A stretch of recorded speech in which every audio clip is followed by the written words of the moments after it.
strange, mysterious, powerful, formidable dynamic in life is that sometimes, in order to keep something, you have to give it away. That's the thought that we're going to carry in throughout the day. We're learning, how do I live a single day, one day at a time, walk together with God, and do that in my mind. That's the place where I meet with God, and do that primarily by receiving like manna, like a daily bread, one great thought. And today it's this one. Sometimes, in order to keep it, you got to give it away. That's the way it is actually with the most important values, the best goods in life. I read not too long ago that the great theologian Thomas Aquinas separated good into two different categories. Some goods are such that if you give them away, your own possession of them is lessened. Those are generally things that we can see, like money. If I give you some of my money, I have less. If I give you some of my food, I have less on my plate. If I give you some of my clothes, I have less to wear. But Aquinas said these are actually the lesser goods. That the greatest goods, the things that are of the most values, are actually goods that when I give them away, it does not diminish my enjoyment or possession or ownership in them. It's that way, for example, with joy. People could be a miser with money, and it's kind of interesting. There is a connection between the word miser and miserable. Nobody would be a joy miser. Nobody would say to themselves, I'm going to keep my joy to myself today, because if I share my joy with you, there could be less for me. No, the way joy works is when I share my joy with you and you experience it and you delight in it, I get additional joy. It's my joy seeing you light up. Nobody would be a gratitude miser. Nobody would go through the day saying, I got to hold on to my gratitude. I'm not sharing it because if I let some of my gratitude, I might have less. Now, with the greatest goods, Aquinas saw the way that they work is this. In order to keep them, actually, I got to give them away. The more I share servanthood with somebody else, the more humility I gain. Actually, it's very deeply into another really important discussion. Here's another really important distinction that I want to make in our few moments together, and that's the distinction between what is unseen versus what is seen. There's a distinction between lesser goods. I give them away, feels like I'm losing. Greater goods. Then there's a distinction between seen and unseen. Paul writes to the church at Rome that what may be known about God is plain to people because God has made it plain. For since the creation of the world, God's invisible qualities, his eternal power and divine nature, have been clearly seen, being understood from what has been made. Distinction. What's unseen, what's seen. That's in the epistle to the Hebrews in chapter 11. Now faith is being sure of what we hope for and certain of what we do not see. This is what the ancients were commended for. By faith we understand the universe was formed at God's command, so that what is seen was not made out of what was visible. Now, this distinction about what is seen and what is unseen also applies actually to people. Nobody has ever seen an idea or a choice or a thought or love, but they're very real. The realm of the spiritual is unseen. You cannot see it in the same way that you see leaves and trees, but it is deeply real. In fact, it is the realm of the most real. In fact, the reason there are leaves and trees is because an unseen God said, let there be trees and let there be leaves.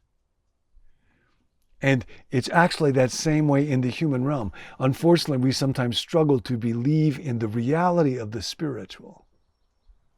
But you can think about it like this. The reason there are computers or tablets or houses or schools is that somebody said, let there be a computer, let there be a house, let there be a cake. And it was so.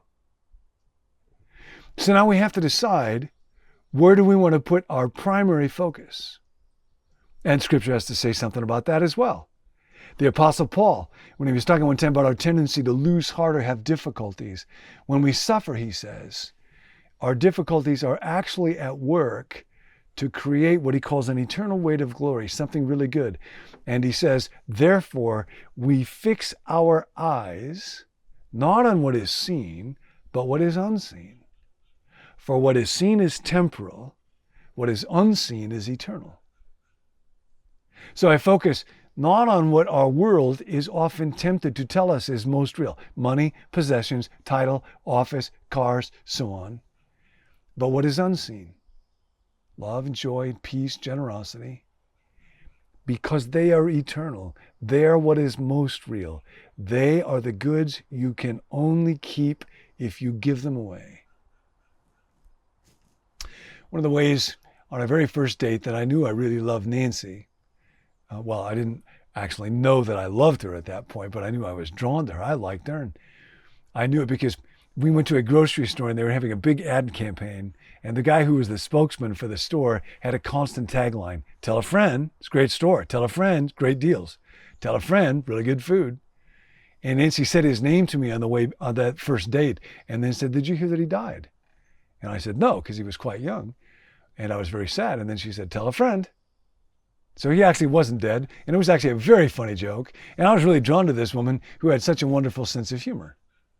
But it turns out that tell a friend is something that is essential to keeping these greatest values.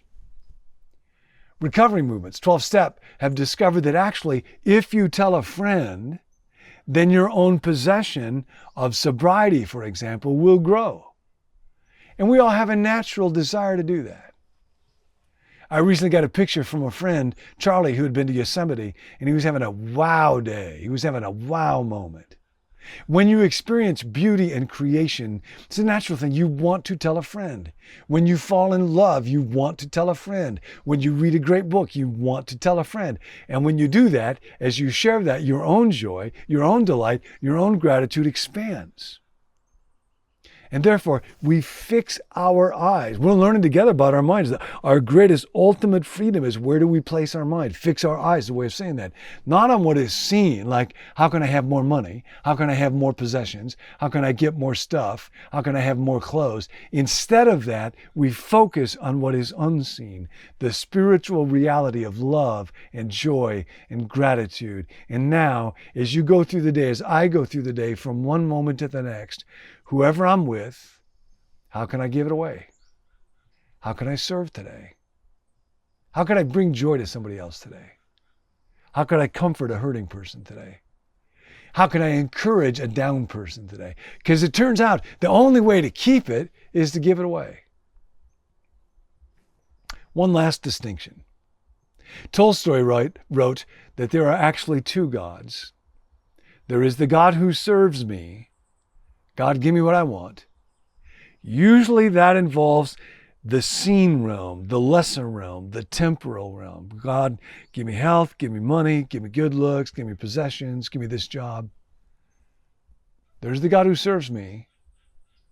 And then there is the God who I serve.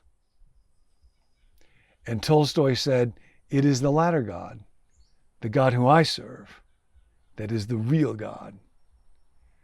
And the God that I think serves me, the ATM God, is not the actual God. But of course, when I serve the real God, I let go of my life, I lay it down, and then I am given it back again. But the only way to keep your life, wise man said a couple thousand years ago, is to give it away. So that's the thought today. Serve the real God. Fix your eyes. Keep your focus on unseen reality, which is the most real.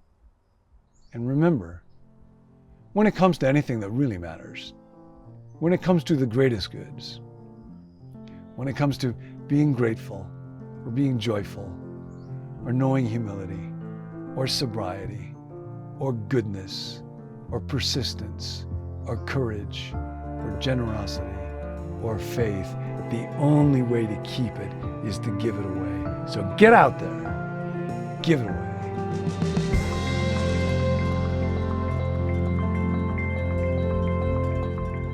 Hey, thanks for joining me on this journey. There's deep meaning to knowing that I'm not just thinking thoughts, but that we're on a journey together in community. So it's a gift to me. Hope was helpful for you. I hope that notion of receiving through thoughts manna each day, daily bread, of exercising the greatest of all human freedoms. Where do I place my thoughts? I hope that's really helpful for you. If you want to connect more, you can go to our website. It's called becomenew.me. And a bunch of us are on that kind of spiritual journey together.